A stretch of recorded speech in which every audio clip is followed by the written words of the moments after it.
While we have the ability to shape who we become, our childhood experiences undeniably influence our development. The way we handle emotions, react to situations, and form behavioral patterns starts in early childhood as we begin understanding the world around us. Marriage and family therapists Dr. Milan and K. Yurkovich have identified that each person develops a unique love style based on their upbringing. These love styles shape how we interact with romantic partners. By recognizing our love styles, we can better understand how they impact our relationships. Here are the 5 love styles they have outlined. The pleaser. Pleasers often grow up in households where a parent is highly critical, overprotective, or prone to anger. As children, they try hard to behave perfectly, hoping to avoid negative reactions. Instead of receiving comfort from their caregivers, pleasers take on the role of providing emotional support to their parents.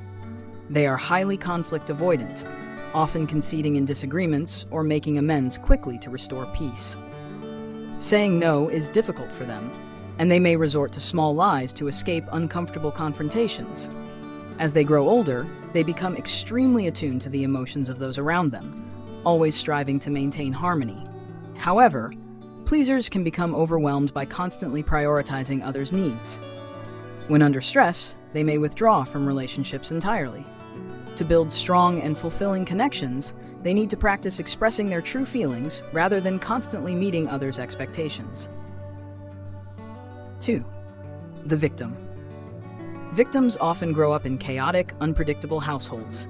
To avoid drawing attention to themselves, they learn to stay quiet and compliant as a survival mechanism. Faced with an angry or unstable parent, victim children become skilled at keeping a low profile. Since facing reality can be too painful, many victims escape into their imagination to cope with daily stress. As adults, they tend to struggle with low self-esteem, anxiety, and depression. They may find themselves in relationships with controlling partners, repeating the patterns they experienced in childhood. Victims become so accustomed to turmoil that moments of peace can feel unsettling. They constantly anticipate the next crisis, making it difficult for them to relax. To cultivate healthy relationships, they must develop self-worth and learn to assert themselves rather than allowing others to take advantage of them. 3. The controller.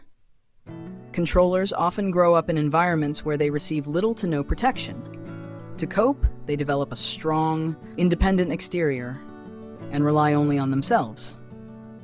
They feel the need to be in control at all times to avoid reliving the vulnerability they experienced as children.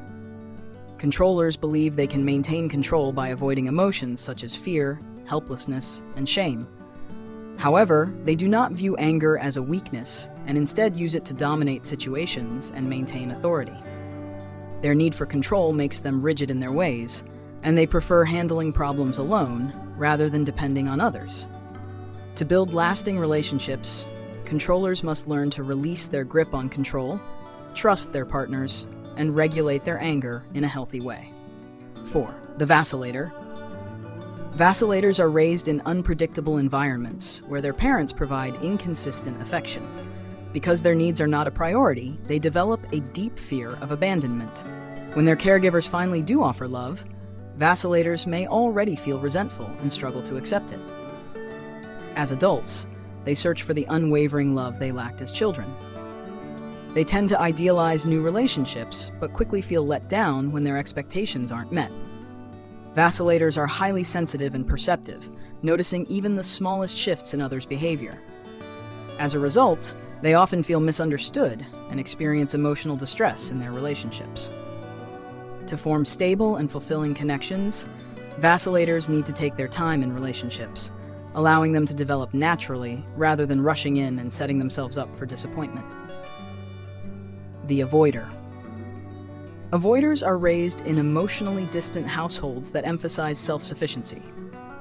As children, they learn to suppress their emotions and become independent early on, as their caregivers do not provide much comfort or emotional support. They value logic and practicality over emotions, and tend to distance themselves from intense feelings, whether their own or others. Avoiders prefer personal space and can struggle with deep emotional connections, as vulnerability feels unnatural to them.